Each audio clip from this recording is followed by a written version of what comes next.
Ladies and gentlemen, welcome back to the Rig Biz podcast. We've got a huge guest in store for you, the wonderful Jason Fox. But just before we get him on, how have you? I mean, I haven't seen you in a couple of weeks. You melted in last week. Well, you weren't around last week. Well, I just you said it was a different time. I just there was no one here. I just rebranded. It was the Archie C.H.A.T show, chat show. Yeah, it was good. I missed you. I miss you too. It's nice to have my yin to yang. You know, I'm a rugby boy. People do think you might play hockey. Ooh, I don't know. That's a bit rude. but you know, two different characters there. But I missed you along my side. But it was a successful week. Yeah. Autumn Nations Cup, just quickly. Yeah, enjoying the rugby. Absolutely loving it. Have you been down to Twickenham? I went to watch England Fiji. Bloody good day. Did you? Yeah, standard. Go on, quickly. Was me. There was who was it? It was me, Clipsy, and then there was obviously like that's why I'm grumpy. It's a Patrick Curtis, who's obviously. What was he there? No chat, Pat. But that's the thing is, if you're charging 160 quid for England Fiji, yeah. You know, some people won't want to pay it. So he came anyway. We did lash, you know, it was pre-chop Clapham Junction, lunch Richmond, beer St. Margaret's, rugby, and then afterwards Guinness beer tent. And we were absolutely, it was a good day. Really good fun. And then the England boys are playing well. And that was the main thing I was saying to people after the game and have been saying all week. You know, I've been talking to clients just saying, yeah, look, you know, they're certainly coming along with Steve Borthwick. You know, that's the interesting thing. And the insight you get from podcasts these days, just sort of regurgitate that to people. It's interesting, the hybrid player. You know, that's a real talking point. Can Earl fit into the centre? I definitely think he can. I think he can. A lot of people have been messaging Ari, your relationship with Blazers. You haven't seen him, like nothing going. He obviously had a Chinese wife. They moved out. Like, what's happened? Yeah, he's with Wen Lee. He lives in Guildford. Probably quite interesting to announce that, obviously Don't Drop the Egg was quite a big thing back in the day. Potentially there could be someone filming. A company have come along and said they might film me for silly season. Right. And Blazers. Probably Blazers is going to make a appearance, yeah. Fucking hell. As well as news. Freddie Shepherd as well. Oh, that is big news. Well, Don't Drop the Egg X2. Don't Drop the Egg. I don't want to go into too much detail. We haven't started filming it. It's obviously going to be filmed in December. So Don't Drop the Egg silly season?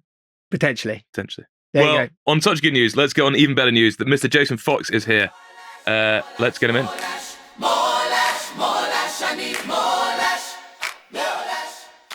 Well, we're now delighted to be joined by one of the most dangerous men in the world. Jason. Are you talking about me? Obviously not you. Okay. Well, I actually thought you were talking about him. Well, in some respects he is. I've got dangerously good chat. Well, yeah. I'll get you. Yeah, we can be the judge about that. But a fellow Claphamite, Jason Fox, he's been on the show a couple of times before. He's done a live show for us. We did a live show on Valentine's Day. Now, let me get this right. Your wife... Was that Valentine's Day? Yeah. I think maybe your wife is pregnant or you were recently married and you said, you know what, we're not going to fucking celebrate Valentine's Day together. I'm doing a live Rig Biz show to 300 lonely men in London. Yeah. But what a night. What a night. And the stage was perfect. You could only see our feet. It was a wonderful...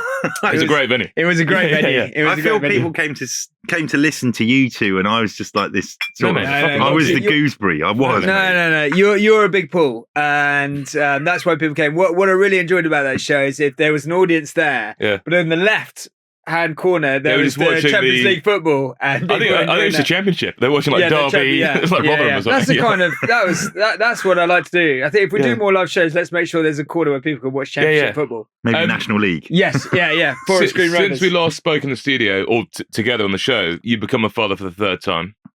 I have, yeah. Come on, take us through. Are you up all night? Obviously, you can join Archie in his pain. My wife grafts, so she does an awful lot of the slog because obviously, you know, she's the mum, breastfeeding and all that sort of stuff. Yeah. But it can be painful. He's actually really good. He's awesome. Apart from last night. Last night was to say it was a shit show would be to put it literally. Right. Okay. He's teething. He's got a bit of a cold. Ugh. The teething apparently gives him the shit. So my nanny says. So last night was my first sort of real shit explosion. Yeah. And interestingly, I've actually had the honour of meeting Jack because I'm in talks with Foxy. Hopefully, at the time that Jack becomes 20 years old, he will become the CEO of Clapham. That's the plan. The handover's already started. Yeah, that, and I'm hoping that I can hook him up with Johnny Jono. I think that would be a great combination. She might take him down. I hope he's into older women. Yeah, she's a bit of a cougar for him. Yeah, I was gonna say. She'd eat him alive right now. But yeah. Talking of tough, though, you had a tough night last night with the shits. Well, you didn't. Your kid did. You said that golf is as tough as SAS training. I mean, is that just a way to get out of the house? That can't be real. I think golf, it's all about the mental approach. So yeah, it's the same. I think it sets you up well. Like you can't afford to lose your shit when you're on the battlefield, because you're going to make some pretty poor decisions if you do that. And it's the same for golf. Golf teaches you discipline whilst performing under extreme pressure. Really? I see that, because with golf you've got to have the same approach, the same setup. It is all in your head. Because even in that split second, when you're throwing the club back, everything can go through your head. You know, you can go back and be like, God, where am I going in life? What am I going to do? And then back, and you've duffed it left. It's gone. You know? What I like so to what's do, the tactic then? Well, you know my tactic. Yeah, I mentioned it. The RYA, relax your arsehole. Yeah. You get to get to the ball, breathe through your mouth, breathe through your arse, swing that club, and just know it's going to be good. Half the time, you know, I'm giving away tricks of the trade, and this will be in my book coming out next Christmas. Yeah. Is sometimes I don't even know what I'm going to do or what I'm going to say. I just pretend that I'm really good at it, and it just happens. It comes off for me. Well, the advice worked for the Live Golf boys, didn't it? Yes, they did. We did some stuff at Live Golf, and I gave them that advice, and they absolutely They won the tournament. Yeah, Louis Oosthuizen. Louis Oosthuizen and Dean yeah. Brumester, isn't it? That's awesome. Yeah. I've played golf with Arch. Have you? Yeah, Any yeah. good? He is Who's the better annoyingly player? him. What about similar? I would say similar. Difficult what I will conditions. say, the conditions were horrific. We were, I can't even remember where the course was, but it was pissing down. I lost my club a couple of times, not through anger, but just through slippery. Yeah. And I think that was the point where Foxy just turned to me and he said, look, I love the way that you can adapt to your environment and the conditions. And he said, you know, it's a shame you're of your age, because you could have probably potentially had a real career in the military, the way you've just adapted. Well, the one thing I will say is that I carry my clubs and I load it up and I carry a heavy bag because I feel like that's part of it. He had like a trolley. Yeah, really? Yeah, like Goody. But I'm very delicate. I don't want anything to disrupt, you know, the way I've been. No, right. So, yeah. There are rumors that both of you may be getting the new series of Traitors. What's the latest on that? I don't want to comment. I think Foxy would be great on Traitors. Come on, Foxy. Would you like to do that? So I'm thinking about this now. Now that you've mentioned it, I'm like, I haven't watched a lot of them, but I have recently. Yeah. And I started, and actually, you know, watching someone like Alan, he's just funny to look at. Yeah. Like he does his facial expressions, and also I was like, how did they not know? Yeah. But anyway, it's from a different angle. But I think the exaggerated campness can cover it up a bit. You're right, okay. No, I think that's actually like a psychological thing. Really? Yeah. All right, okay, fair enough. Well, I don't know. Yeah, I suppose it'd be interesting. I don't know. I don't know. But do you think people would it have nails though, innit? It's hard. Well, it's a long day filming. I know that, and it's not straightforward. But also, do you think people would have preconceived ideas, because that's all they go on? And so that's the problem. You're going there because first of all, they're just trying to figure out who Claudia is going to pick. Yeah. That's all they're going on. You have no feeling. You've got to go and hatch. But I reckon you'd be quite good, because you must know like tells and stuff like that. It's not as easy as that. There are things that you can look for, but it's not a given. It's not gospel because some people they have their own ways that could be deemed as, you know, a trait of lying, but it doesn't mean it's genuine. Here's a question just off the back of that, because that's interesting. But, you know, for instance, if you are like interrogating someone and you're saying that you're looking for tells, are some people so clued up in interrogation techniques that they would give out tells to show that they would double bluff a bluffer? It can be done. People are good at there's people that can bluff lie detectors and all that sort of stuff. Yeah. Because they train themselves to do it. Or sometimes it might be someone who's a bit psychotic, you know, a bit of a sociopath or whatever, that doesn't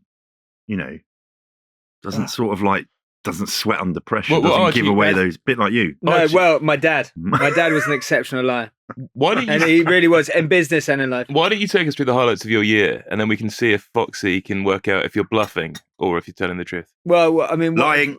Yeah. No, I've had a phenomenal year. What do you want to talk about? I don't know, Real world, your highlights. Instagram highlights. I mean, I say Q1 was just phenomenal for me. Just kicked off the year with a bang. And I think, you guys won't understand this, but when you're a city, you're looking at the number, you're trying to hit a number. That's the number you're trying to get to. And I got ahead of my number in Q1. So I was very relaxed. And actually, when I'm relaxed and you're in that groove, very much like golf, business comes easy. Right. I'd say that was a real highlight. Did a deal with a Japanese guy called Mr. Hyacho. And he was the first time I met him. I took him for lunch at the Ned, and we did the deal. That's a highlight. Rugby highlight. Joined Richmond Rugby Club. I saw. Haven't played yet, though. Haven't played yet. Injured. But aren't you there because you have these players that are there for the dressing room. Mm. You're the glue that keeps them sort of together when they're out there. Yeah. Battling. Well, Foxy, it's interesting you say that. I'd say, I think the boys have really enjoyed having me around. I've got a lot of experience to give. I'm that Johnny Wilkinson effect. I've been there, I've done it all. And I've also, weirdly, I mean, it's interesting, Foxy said, because I have been distracted. Because I'm very much into my filmmaking and writing scripts.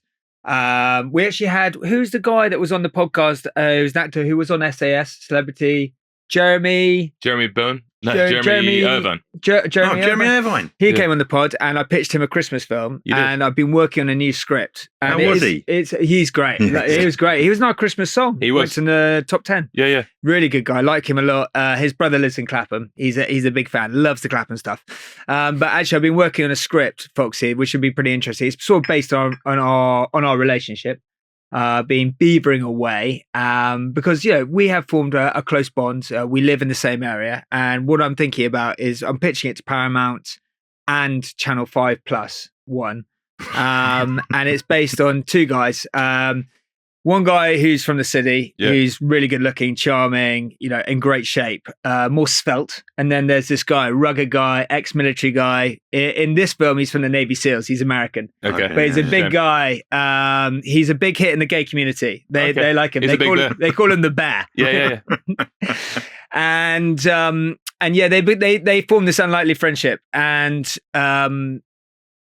in Q3 2037, the Russians come for the chicken in Clapham, and these two guys, one thing they love is chicken. Right. And I haven't really got to the crunch of it, but basically what happens is they're out just walking around Clapham doing inspection. The guy who's sort of based on me loosely, he's employed the Bear to do security around the common, and then together the Russians invade, trying to take all the chicken from the supermarkets. Right. And the Bear takes him back to his house, and he presses the button, and then guns come out, and he's like, have you ever shot a gun? And the guy's like, no, but I'm pretty good. I get stuff done in the city. Yeah. And then basically they ambush the Russians as they get into Waitrose in Clapham Common. That's the opening scene. In the chicken aisle. Together, then the government hire them as a secret team. To be fair, there's never any chicken in that Waitrose. No, I said, because the Russians have come for it. Yeah, exactly. The Russians already here. So, I mean, what do you think? I think it's quite good. I think it's pretty good.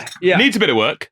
I've been listening to. Are they lovers in the end? No. I don't like the way you've got someone who's an icon, known as the Bear, wandering around Clapham Common. Yeah. And at night time, that's not based on me. That bit. No. Well, he's loosely based on your skill set. It's gonna. I think it's got legs. I think it has got legs. It needs a bit of work. Yeah, I've been listening to a few SAS audiobooks and just working out how we'd pattern it off against maneuvering each other. Like I'd go forward, then you'd go forward, and that kind of thing. Okay. Well, fire and maneuver. Fire and maneuver. Yeah. Talking about Russia, it does feel like Russia are about to invade Western Europe. I mean, how close is it? I wouldn't know. But how terrifying? Come on. What happens if they do? Are you going to go back? I mean, are you going to escape Jules and the kids? We'll go back to the room that apparently I've got. No, but being serious here, if you get the call, I can't get the call. Never. My time's done. Really? It's over. Yeah. I got medically discharged. I'm mad. Yeah, but I can still. I saw you doing that 12-mile march the other day. That's why I like you. I mean, you looked unbelievable. You leading from the front. Yeah, I know. Yeah, no, that was, I mean, you should have seen me afterwards. Really? It was also the route selection. The last 3 miles were over sand dunes. Really? It's like you're taking the, anyway, yeah, it was good. Okay. I always like pushing myself. I don't need to push myself too far to find my limits nowadays, being nearly 50. But being serious for a second, what is the state of the British Army? You left it, looking absolutely gorgeous in your little uniform. But where's it at now? They're still good. Yeah? Yeah. You've got to think about what the, okay, so it might be smaller, but you've got to think about its capabilities. You've also got to think about the thousands of, pretty much 1,000 years of fundamental structure that it's got. The good thing about the British military, the MOD, is they learn from all the mistakes that they've made. They're not arrogant enough to be like, we've never made any mistakes. They look at that, they build upon it, they write procedure, they write doctrine on it. So, everyone likes to badmouth and be divisive. It's not as bad as people make out it. And I'll just add to that from a business standpoint. Like in my office, we had a restructure recently, and we lost a lot of people. A lot of them good riddance. More money for me. Yeah. Everyone who stayed got a nice little top up in salary. But we're now more a streamlined outfit. So actually things get done in a more efficient way. So sometimes having more people doesn't actually add to it being better. It can be clunky. Yeah. There's normally a lot of leadership that aren't leading an awful lot. Yeah. I'd say that's why sevens is good for me. Well, it was good for me back in the day. It was less clunky. Yeah. I just get the more ball space. in hand. It's fast as well. Fast. Yeah. I get Direct. it done. Yeah, direct. You can evade people a little bit more with Is your that gas. what you built your business sort of approach on, sevens? It's interesting you say that, Foxy. Yeah, I think a lot of what I've taken from the rugby world, I've put into the business world. And I think there is a lot you can learn from the rugby, because in rugby, sometimes you have to be aggressive. You have to be bullish. You have to go through someone to get to the try line. But other times, you can be a little bit more delicate, soft hands, put it through the backs, maybe let someone else do the hard work and just take the glory. There's a lot you can learn from the rugby world. Well, and that's what I say to you all the time. You should take more lessons from the rugby world. I should. Well, we're talking about the rugby world. I mean, you love going on tour. You're off on tour next year. I am. I mean, you're promising us some news stories, some exclusives. Can we get a couple today? I mean, that hostage mission in Afghanistan. We've asked you 3 times on the podcast. You are going in against 400 Afghans to take out a hostage, right? Take them out. Yeah, well, we did the job for them. Yeah, no, but what actually happened? Come on, give us a little. I can't talk to you about it. Nah, there's none of that in the show. There's none of that in the talk. Nah. There's bits and pieces, and I allude to the military side of things, but I talk about one of the things that I do focus on is earlier this year in March, me and 3 other lads did an Arctic Ultra, 514 kilometers through the Lapland wastes, frozen wastes, and it is the worst thing I've done. Really? Yeah, hardest thing I've ever done. How come? Brutal. Harder than the Atlantic, harder than the Yukon, the North Pole, all that sort of stuff, because the out was easy. There was always an easy out. You could chin it off whenever you wanted. There was always that option. You get to another checkpoint and it's nice and warm, and you don't have to go back out into the cold if it's an indoor checkpoint. And you could see people falling by the wayside, some for injury, some because I think maybe it was just, a bit too grim. So that temptation, it definitely cemented my relationship with self-doubt, as in I know I can get over it, because, when you're older and you're absolutely hanging. You're getting up, you're in a tent. It's taking you an hour to dig the tent into position before you get your head down. You have a couple of hours sleep. You wake up, you've got to boil your water. You've got to boil your snow to make water. You're like that. And it's like minus 26 out of that tent and you're bursting for a pee. You're like, what am I doing? I'm not even getting paid for this shit. I don't have to be here. And then you're like, fuck it, I'll just get up. Do it again. How good did it feel at the end? It was a relief more than anything. And the end as well. Christ. Like you could see the finish line. It was like we were on a moving platform. It just didn't get any closer. We got there in the end, yeah. It was good, yeah. Better. And do you think now you're going to seek more things like that because it gives you something? I've always, like, when I got to the end of that Arctic Ultra, I was like, I am never. In fact, the guy that wrote me into it, I swore never to speak to him again. I was like, you're a twat. We speak. It's all good. We're friends. No, same with me. But I was like, I'm never going to do that again. That was literally as we crisscrossed the finish line. 2 days later, I was like, I reckon I could do it quicker. So I think there's a weird switch in there that there's something in me that wants to hurt me. But that I think that is I think that's really important. I think that's something that I think people who are generally successful or are more content in life, they look for. I think too many people, you can become complacent, can't you? You can just have an easy life. We don't have to do as simple as like, you don't have to go for a run every day, do you? Or you don't have to go to the gym. But the people who do it, they get something from it, and you can then try and beat your run, or you can try. Does that make sense? Yeah, complacency and mediocrity is the death of an individual. Yeah. If you become comfortable in your surroundings, chances are you're going to just wither away and not really experience life. You're not going to experience growth. Well, I will tell you two things from that. Can we get that clipped up? I'm going to play that to my daughter tonight. Yeah. And also, yeah, I don't. Johnny doesn't need that sort of inspiration. She does.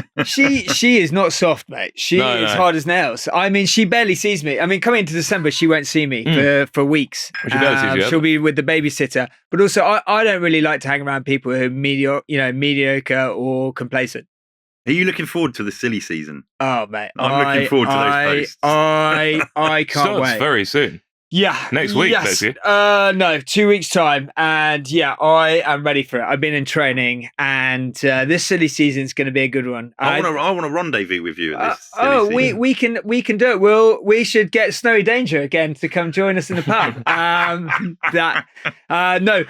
looking forward to it. It's a big season for me. I don't want to give too much away, but obviously last silly season, I was trying to hopefully catch up with my dad, which never happened. But the big guy, I know he sometimes watches YouTube, not necessarily this, but he does sometimes go on YouTube. So hopefully he comes across this video.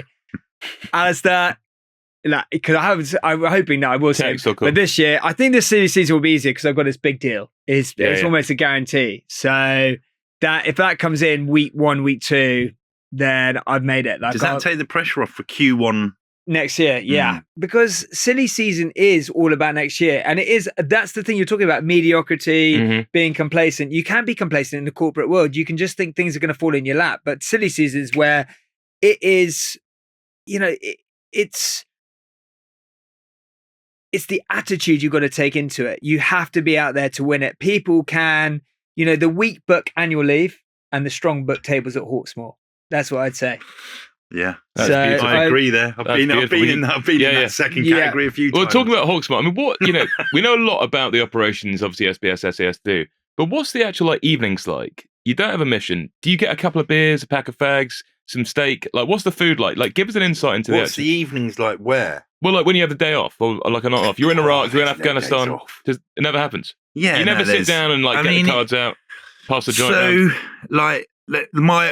my era, so it's changed now, and I don't know really what it's like now, and I'm sure it's not dissimilar, but they've moved on.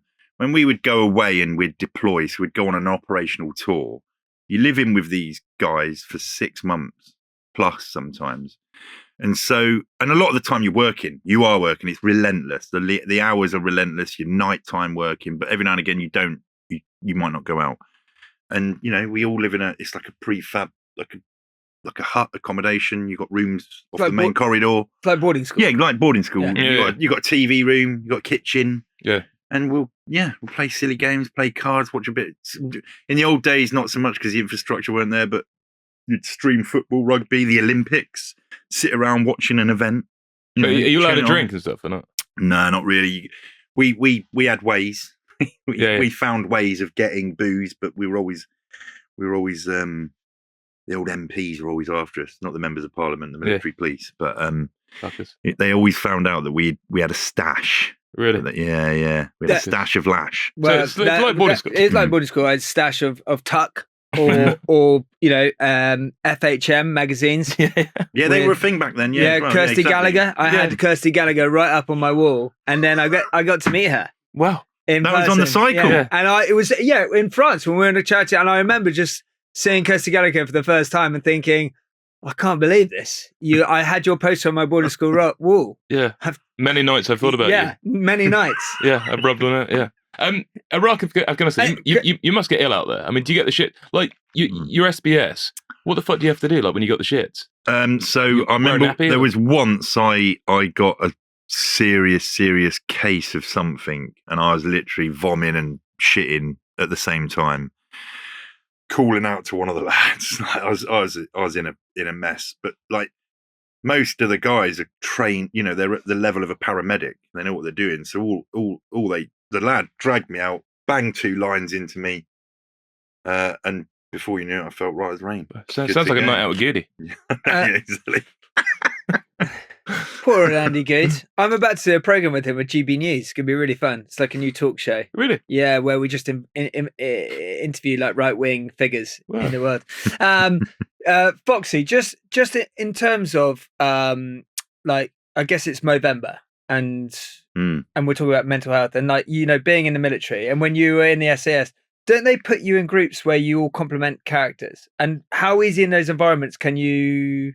Do they put you in? Because there's different divisions, right? Mean? And aren't there different divisions, like an airborne division? No. Or not really. Oh, but do they put you in your? The structure is that there's a group of people that will specialise in air deliveries for parachuting. Yeah, there'll be a group that specialise in mobility, which is vehicles, amphibious, and so on and so forth. But you all still are in the same group, and you all do the same things together. There's just you are an SME in something as a subject matter expert.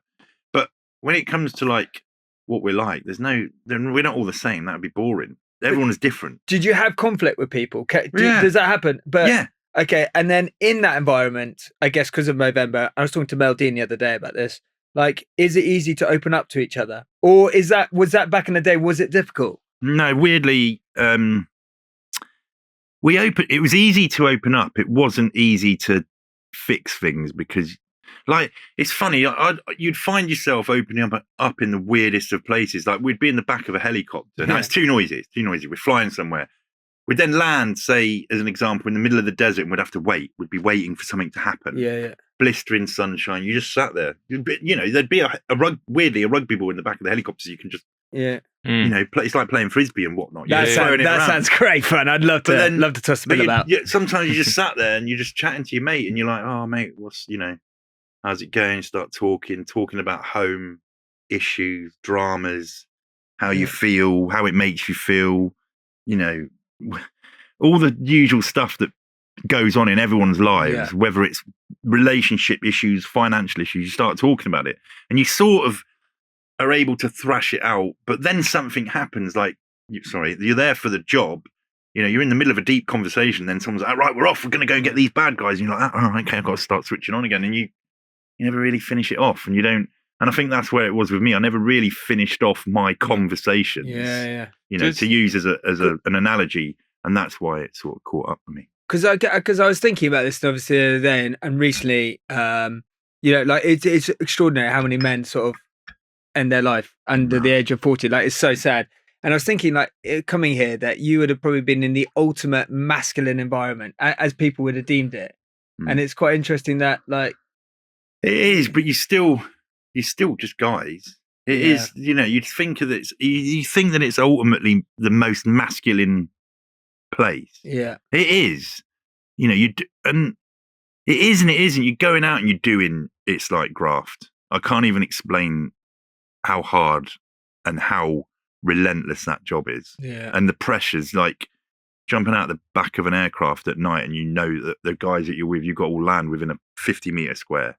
Like, the pressure on trying to do that is like navigating your way through the darkness, trusting your instruments, hoping that the guys are with you, talking to them, wondering where they are.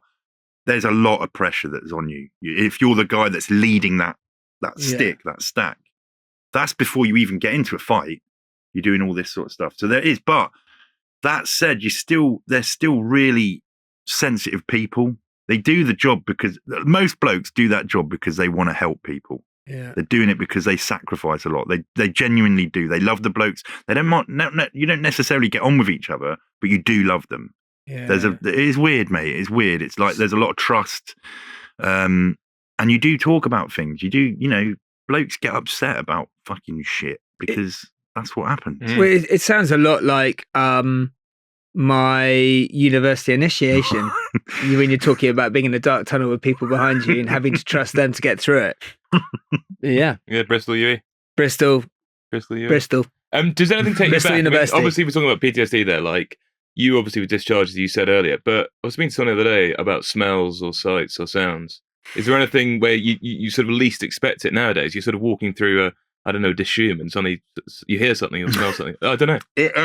Dishoom? I don't know. We're next to Dishoom. Dishoom? Yeah. I don't know. Maybe it's just like it smells an Afghani meat. No, It's so just I don't get ambushed by it, as in it doesn't trip me up and I'm in a hole or fucking, blub into myself because I'm having a flashback. Yeah. But things do. I reflect on it now. Like, live in London. Every now and again, you'll hear Clapham. Sorry. Yeah. Every now and again, you'll hear a Chinook, a CH-47 helicopter go over. It's a distinctive sound. Now, they're the things that we spent a lot of time in, and I'm like, and I've become nostalgic. I'm like, I'm never going to get to fly in one of them again, really. Which isn't a bad thing, to be honest, because they're fucking noisy. My hearing's done because of them things sat in the back of them. They get thrown around all over the place, but they're, it's just a thing. And then if I'm at the airport, you're walking onto an aircraft, you smell aviation fuel. That's a trigger. Like smelling aviation fuel, if I'm out in a rural area, you can smell manure. For some reason, that brings it back. It's a very sort of rural. They're rural communities that we used to operate in. There's manure. There's livestock. It's weird things like that. Yeah. It's not like a car backfiring and me diving for cover, telling everyone to get on the floor. No, it's just normal stuff. But it's not like it's a trigger. It's more of just a tasty bit. Yeah. Weirdly, when a car does backfire, I do dive for cover. Yeah. Really? Is that from Bristol again? No, that's from when I was very young with my dad on the shoot. Yeah. When he used to send me out. Yeah. Sad about that. Would he send you out doing what? Well, he treats you like a gun dog, essentially. No, he would. Yeah, I'd go shooting with my dad. He'd shoot the gun, and I'd go find her. So you would have fitted in well as a youngster in the military, because there's when you come under fire, but you can't tell where it's from. You have to look for certain things. There's like. There's certain things that you look for, but if all of those things fail, you then revert to movement. And what that means is you pick the youngest guy and you tell him to run across a no man's land, essentially, and draw fire. So you can be, right there they are. Really? Does that still exist? No, you wouldn't necessarily do that unless it was really an issue. Very desperate. But you'd probably have to, volunteer yourself. Otherwise, you look like a right wanker. Can you imagine that now? There'd be some youngin on the phone like that, and then you'd be like, Archie, yep. You were like, we need you to go out there. We're like, fuck off. Are you joking? And they're like, okay, what do I do? I mean, you can zigzag. Yeah. Well, because of my rugby ability, I'd actually be very good. I'd be evasive. Yeah. I'd be like that. What do you need me to do? You need me to get down to the try line? Absolutely. What am I dodging? Defenders, bullets. Brilliant. Archie's threatening to do another sort of epic charity challenge. You've done so many. I mean, you've also doing some good collabs. Alaska, you got that beautiful freebie on the cruise ship this year. That like a good one. But 2019, you kayak 2,000 miles. Can I just say that I went to see Foxy's last tour, and that was fascinating. I love the story about the bear. Well, can we get it now? Because I wanted to ask you, you had some close shaves in Alaska. Yeah. Can you give us a couple of your sort of people have heard it. Not this time around on the 5-star cruise. But not on the 5-star cruise. Although that 5-star cruise. So I had signed up to that a while ago, and the sort of thing was I could take a +1, my missus, and she'd been looking forward to this like you wouldn't believe. And then she goes and gets herself pregnant. We get pregnant. We get just want to make sure you're a part of it. Yeah. We got pregnant. Yeah. And it was a long time coming. So it's amazing, but she couldn't come. So I took a mate out, which didn't go down so well. Really? I'm phoning every now and again. How's it going? The baby's screaming in the background, and she's like asking me what I'm doing. I'm like, well, it's actually quite hard. I'm not enjoying it. But we went out for walks when we docked and that. And there was a few times where me and Woody were like, I think we've come too far into the wilderness here. And I'm like, I only know too well where them fuckers are, and that they skirt around the outskirts of town. The bears. Yeah, polar bears.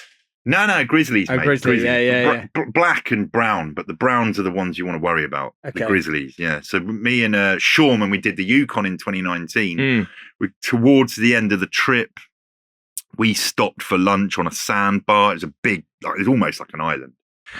And the first thing you do when you stop for a lunch break, or even in the evening when you're in camp, is you scout around the local area, looking for any bear sign, footprints, shit, that sort of stuff. There wasn't any, so it gives you the warm, fuzzy feeling. Now, we had a load of wet kit that we needed to dry out. Sun was out, laid it out on the beach, and then went around having a bite to eat for lunch. And we always have a little siesta, little 20-minute, just a cat nap before we get back in the boat. Yeah. So we're laid there. I fucking checked my watch. I'm like, oh, that's 20 minutes. We've got to get going again. So I'm like getting up. I'm limbering up. I'm going over to the kit. Kit's now dry. Morale is revitalized. I'm packing it away. Sean has gone and stood on this sort of sandbank to survey the scenery because it is unbelievable. We are in one of the last wildernesses on the planet. Yeah. And he's looking and he's like, oh, look, is that a moose or a bear? And I'm like, and he's been banging on like this for the whole trip, that you can see wildlife. And then we get a bit closer and it's like a fucking log or a bush. Once in a while, you'd see a bald eagle, a golden, you do see some cool stuff. Anyway, I'm like, fuck it, what is he going on about this time? Anyway, I thought I'd go and have a look. So I've gone and then I've walked over to him. I've drawn level with where he stood like this. And as I've got to him, he's turned and sprinted towards the boat, shouting, it's a fucking grizzly. And I'm like, hey, what? And I'm looking to where I thought he was looking and I can't see shit. And I'm like, what's he fucking going on about? Then something catches my eye, a glance, and there, 50 yards away, is a fucking grizzly bear. It's low and it's sort of like skulking. It's almost like stalking us. Right. And its head was like that. It was honestly, and my ass fell out. It is the most scared. I'm like, I can't even comprehend how it felt. But I remember turning to Sean and shouting, "Don't run!" Because we were being told by the rangers before we went up into the Ulu, into the sticks, that in the event of a bear encounter, especially a grizzly, you do not run. And as he was running, he turned to me and shouted, "Fuck off!" And that's when I ran. And we ran. Fortunately, we had the boats, dived in the boats, pushed into the water, into the river, into the flow, held station. Bear was there, sniffing around. All our kit was still there. And then it disappeared over into the dead ground, onto the other side of the bank, and disappeared. We spent like 20 minutes deliberating as to who was going to go and get the rest of the kit. Scissor, paper, rocked it, and he lost. He was in there. Why won't you? Why shouldn't you move with a grizzly bear? Well, just because it's like running away from a dog, really. If you think it's a game, doesn't it? Okay. But the game to the bear is it's going to like literally cut your head off with its fucking fingernails. No, because when we go out, me and the rugby boys, there is this girl Charlene from the Clapham Ladies Hockey Club, she's a lovely girl. Best way to put it politely in this day and age, she's bubbly. And that's the same advice they say to her in nightclubs, because don't run because she'll get you. And she thinks it's a game. And one of the boys, she chased him all the way back to his house, and he ended up sleeping with her. Really? Oh, yeah. She didn't cut his head off with her finger. No. She just got the goods. Okay. So yeah. Was that as tough as rowing across the Atlantic? I mean, 4 other guys when you did it, that must have been no privacy. 50 days. The Atlantic was a grueling session. The Yukon wasn't as bad because even if me and Sean had enough of each other, at the end of the day, we get out of the boats and we're fucking doing our own thing and all that. You got space, we're in the biggest wilderness on the planet almost. The row you're in, that's the reason why those things are easier though, because when you're in it, once you've committed, you that's you. Unless you die, you're doing it.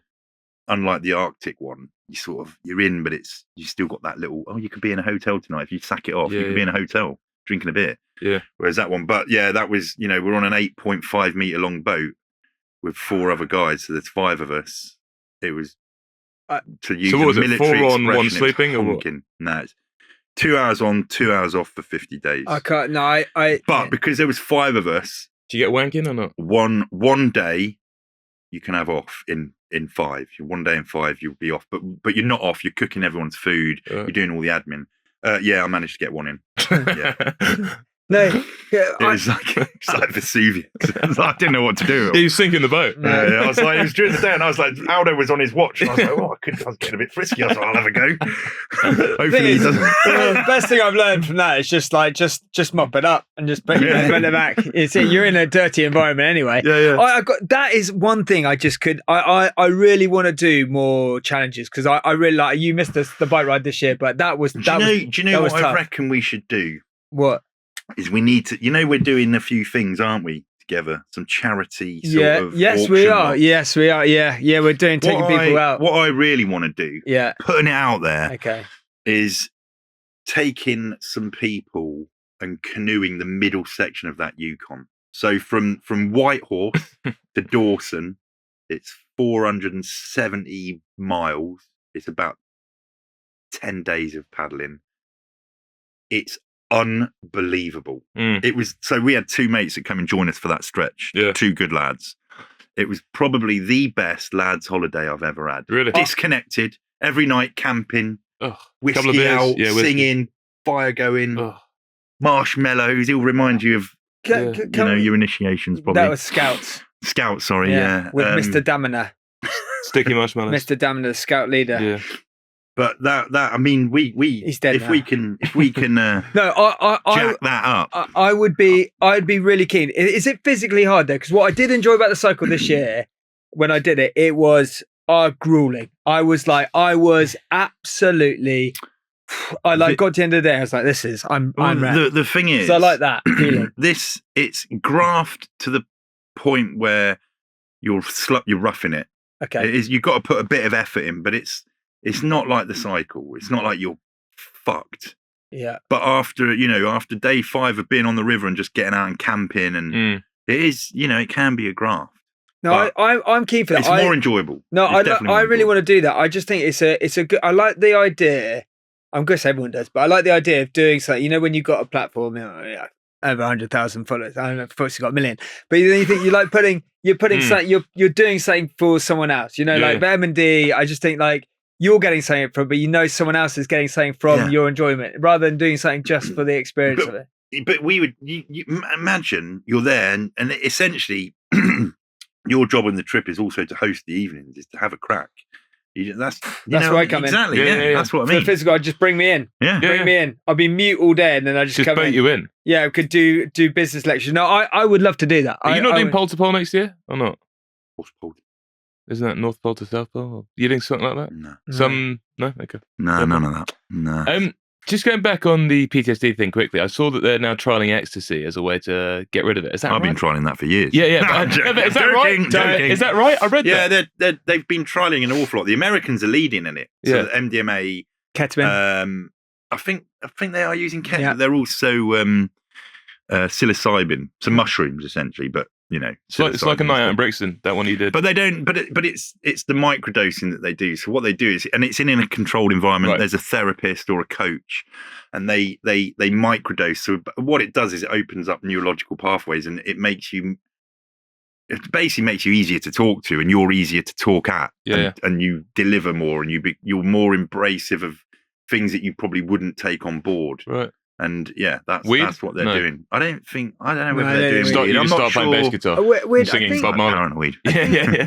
I think mozzarella does that for me. What? Yeah. What about burrata? Burrata as well, yeah. Anything that's a high protein cheese. Right. If I have a mozzarella and tomato balsamic vinegar salad at night, then I feel like I'm much more open to opening up. Yeah. Interesting. What about the Amazon? Would you ever go about that? I mean, Inside the Real Narcos. Yeah, I loved it. Yeah. I'm always keen to go back, but I think TV's appetite for danger has waned. Well, it's moving to YouTube now. Danny Boy 83, have you come across him? Danny Boy 83? Yeah, you got to check it. Have you seen that? No. Oh, is he on social? Oh my God. Yeah, you got to say he's in Brazil at the moment. Is he? Oh, the guy on the coke. Yeah, the guy. Yeah, he's actually off his rocker. Yeah. It's absolutely extraordinary. Yeah. I only came around it yesterday. Yeah, so I was like, how is this going on? It's very funny. On the tour, there'll be some more in-depth talk on Narcos. I sort of skimmed on it on the last one, but we'll go into some specific stories that happened on there. The more sort of dangerous ones where we were getting chased out of jungle cocaine labs and stuff. Why is TV? Why is TV got no appetite for that? Because surely people enjoy that. No, I they enjoy do. watching documentaries. But their hunger for risk is evaporated. Because the insurance. Insurance, and it can get you like the narc. We had a hit put out on us. There was there was negotiating going on there. Money swapped hands. We got extorted. We saw a chopped up body. We're in there was a gunfight going on and all sorts. So there is, you go and do it once, or channels and platforms, they do it numerous times, and then in the end they're like, we're sort of dabbling with the laws of probability here that something might. So maybe that's why I think the world is slightly different.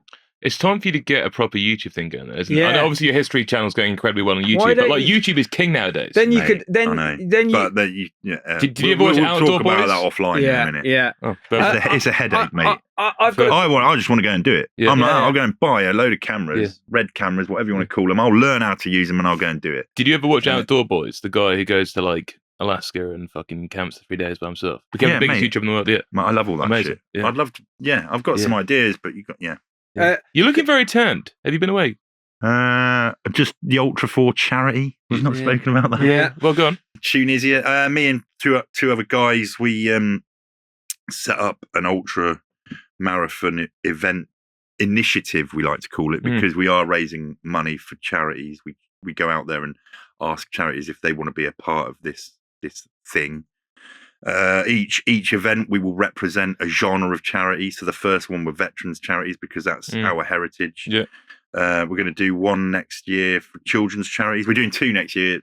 One is going to be for veterans charities. Again, the next one will be children's charities, and then we're going to expand and grow the series. And so there will be a Swedish one, so an Arctic one. Oh, that sounds good. That will be for cancer charities, and then we want to do a jungle one, which will be for wildlife. Swedish and then jungles. we'll keep running these things, and then we're going to, if there's the opportunity to do an ultra for a big charity that wants to have their own bespoke one, then we can do that. But the brand's Ultra 4 charity, we ran it in Tunisia, the first one a few weeks ago. Yeah. It was graft. It was real graft, but we got it away and everyone loved it. We had a great time. The 100Kers slept out under the stars in this amazing camp. We had a DJ playing. Right. And in that one weekend, we raised those people, we raised just shy of 230 grand. So that's cool. That is amazing. Archie, would you match that? Weirdly, I don't want to topple Foxy's thing, but I'm also doing an ultra double ultra. Yeah, double ultra company, and we are you and Spencer Matthews. Yeah, me and Spencer Matthews. We are getting together, and it's just that we're quite. There's that guy actually that I met on the cycle, Mitch, who swam the channel on the Irish cycle. Yeah, on the Irish one. One that I wasn't on. Yeah, really good lad. Took your place. Put you to shame. He swam the channel. Swam the channel. Ran Europe. Cycled Asia. Hang on. What does run Europe look like? I don't know, but he did it and then climbed Everest. Ugh. He's you swam the Thames, didn't you? No, that was David Williams. No, I'm not confusing you with Williams. No, there are quite lots of the bear. Yeah, the Clapham Gay Bear. Just quickly, we're just on SAS, Who Dares Wins. Obviously, I'm a massive fan. I was thinking this today when I was coming here. I was going to ask you a question because obviously all the celebrities, like in your world, you're out and about. Sometimes you'll meet people. Have you ever met someone prior to them coming on the show? And is that awkward? Yes, I've met a few of them. And then prior you've had to coming on the show. It's not. It's maybe they find it awkward. I'm quite happy to just switch off, and just go into mad mode. But is there a bit where they'll be like, "Oh, all right, Foxy," and then you're like, "Do you have to be like?" No opportunity for that unless I instigate it. So if they do well in my eyes, they've got to get past a certain point. Then I might start becoming a little bit more lighthearted. But because what would happen if Archie went on? You wouldn't be able to resist. I would. Well, he'd be like the mole. He'd be like a spy because he's so. I'd be because I've got an operator. Yeah, I've got respect. I'd come out and just be like, guys, I'm actually one of the DS. Is it DS? Yeah. Yeah, one of the DSs. Yeah. Well, what does it stand for, DS? Direct sergeant. Directing staff. Directing staff, yeah. We're going to do a Clubhouse story, and then we're going to finish with chat or no chat. Okay, yeah, because this is a new thing now, that the guest is here with the Clubhouse story. We had one with Kenny Logan, which we had to scrap for various reasons. Legal reasons, yeah. Involved Bristol Bears. It actually implicated some rugby players. In Britain. Well, we don't know. Could have been a club. Could have been a club in the west of the country. West of England. Okay, yeah. This is a Clubhouse story from Adam Turble. He says, Turbs. a lad I played with at the very start of the season told us his best sex story, which was pretty insane. Okay, I do. I like. Do you have a good one? I like those stories because I have. Yeah, I've done it. I've done it. Well, you and the old woman always stand out when she put you to bed in her kid's bed. Yeah.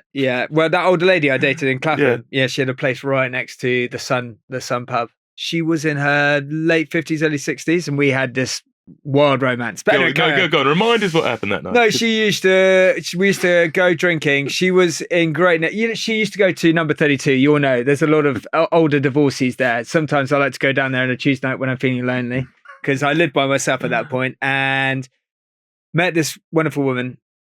She was great. And we had this wild romance, but she just liked to put me to bed as like a mother would a son. And that just became a bit too weird for me. You know, we would do it and then she would put a nappy on. No, well, she did suggest that. She used to put me in my gym jams. She called them gym jams. She used to go, we do headers and volleys downstairs in the kitchen, if you know what I mean. And then she said, should we go upstairs? And then she would say stuff like, make sure you brush your teeth and sure you go for a wee. And then she'd like, get in your gym jams. And then she'd be like, come in here next to mummy. And then that got weird. And in the end, I said, no, can't be doing this. Anyway, carry on with the sex. I love sex stories. He said there was a girl that would always be at the sports socials on a Wednesday night who the lads all used to refer as Moonface. She was a big bird, 18 stone minimum. Moonface. Like nice. Hard Moon. Nice. Nice. Said a couple of the rugby lads had nailed her, but he always held himself in high regard. One night he got so pissed and ended up going back to hers to do a job on her. He said he got back to hers and she handed him a condom to put on. They had sex and then he threw the condom in the bedroom bin. He woke up in the morning to see a board on the wall, which he must have missed when he came in pissed and it was black. On the board, it had about 15 condoms pinned to the board with the initials underneath, all of which were the lads he played with who'd also slept with her that season. Oh, mate, good story. Good old Moonface. Yeah, that's great. Yeah, there you go. You can't be complacent and you've got to have, you've got to go for it. She wanted to complete the 15 and she did it. Yeah. Good old Moonface. And she had a lot of adversity. She probably wasn't blessed with all the attributes to go and do that. She's not a Bonnie Blue. No. Who's been on the show? She's been on the show. No way. Yeah. In fact, I saw. Bonnie Blue was not famous, really, when she came on the show. Yeah. Next week, she's famous. Yeah. You and her were going to do a film, weren't you? We were, yeah. What happened? There just wasn't enough money in it for me. But she is, No. I have talked to the MPF since then, the Okay. Micro Penis Foundation, to see if we can do something. But yeah, she's an extraordinary character. Yeah. I mean, In what way? Friend of the pod. I mean, Friend of the pod. she's almost undefeated. The thing about Bonnie Blue is she's undefeatable because she just has that attitude that you can't pin her down on anything, really. Well, you can pin her down. People do try and pin her down, but she doesn't really care. I mean, you can pin her down, yeah. Sure. But she likes to be pinned down. Yeah. But, she gets interviews all the way, and the more she irritates people, the more it's just a weird world. The best thing to do is just ignore her. But yeah, I mean, have you seen the Channel 4? Have you seen it? We'll give her an hour on the pod. No, we gave her a good hour on the pod, and it was good for us. I mean, like what I'm saying is, but you see the Channel 4 documentary? No. Because you see everything in that. Do you? It's quite incredible. I'll check it out later. Yeah. Channel 4. Yeah. They're always quite yeah. free and easy with the visuals, aren't they? Yeah. Yes, yeah. And have you ever seen have you What ever else have you seen? have you ever seen I'm just trying to think, a British bulldog, their mouths are quite sort of prominent. Yeah. That's what I'm saying. Well, Foxy, you've been absolutely incredible. Yeah, We're going to finish off Foxy. with chat or no chat. Okay. We're going to read out 10 of your colleagues, previous people who've been on your show, friends, I don't know, and you basically said they got chat or no chat. Okay. Starting with Katie Price. Oh, Jordan. A lot of chat. Lot of chat. To the point where it does your tits in, but a lot of chat. If you put on the button. Joey Essex. Chat. James Cracknell. Chat. Fern McCann. A lot of chat. AJ Pritchard. No chat. Brother's been on the show. That was a real low light in our career. Nice guy, mate. Nice guy, but Nice guy. Yeah, he's pretty good. Kieran Dyer. Chat. It's quite scary. No, No. not when you're the DS. Matt Hancock. No chat. Teddy. Did Matt Hancock drive any bands with you? No, I mean, I threw that whole sort of Mr. Hancock with a silent hand, which I'm very proud of. Yeah. And he had a meltdown about that. He Really? wasn't happy. I told him to shut up. Yeah, he was trying to moan Did at he me throw him in the about. water, didn't he? I made him walk across something that he didn't walk across, and he fell a few hundred. Well, he fell a bit. Yeah. Anyway, Teddy. I've thrown him in the water as well. Yeah, that was a big, you sort of big drowned high him. point. Yeah. Teddy Source. Torres. Chat. Daniel Lloyd. Chat. And then Gareth Thomas. Divides opinion. Good chat. Funny. Very funny guy. Very We funny should get him on the guy. pod. He's actually he'd love to come on. Yeah. He's got some funny stories. Really? He's a do you know what's like he's a bruiser, isn't he? He's a hard guy. When he played rugby, he was a hard guy. And he's still an imposing figure, and he's getting older, but he's still in good nick. Yeah. But then when he gets scared, he screams like a 2-year-old, and I'm like, what the hell's going on here? That is hilarious. So, we'll have to get him on. it was like a bit, it threw me. Plans for Christmas? Clapham, or are we going somewhere else? So Christmas, I'm going to take the missus away for a little pre-Christmas soiree. So I'm going to miss a little bit of the silly season. Disappointing. Not all of it. No, I hope you'll be around. I'll be around. The Rose and Crown. I was in there 2 days ago. Yeah, what a pub. Yeah. So I'm around, but we're going to go away for a little bit, and then we normally do her parents, and then we pop down to Poole, see my daughter. I've got a good friend down there, so we do that. New Year's, not too sure. I'm open for. Is Inferno's got a party going on? Inferno's, yeah, potentially, but it depends. I might be seeing that older woman from number 32. I might be doing something with her. Your annual Christmas get together. All right. Foxy, thank you so much for coming in. Foxy, thank you very much. Hey, awesome, thank you. Cheers, thank you. Cheers.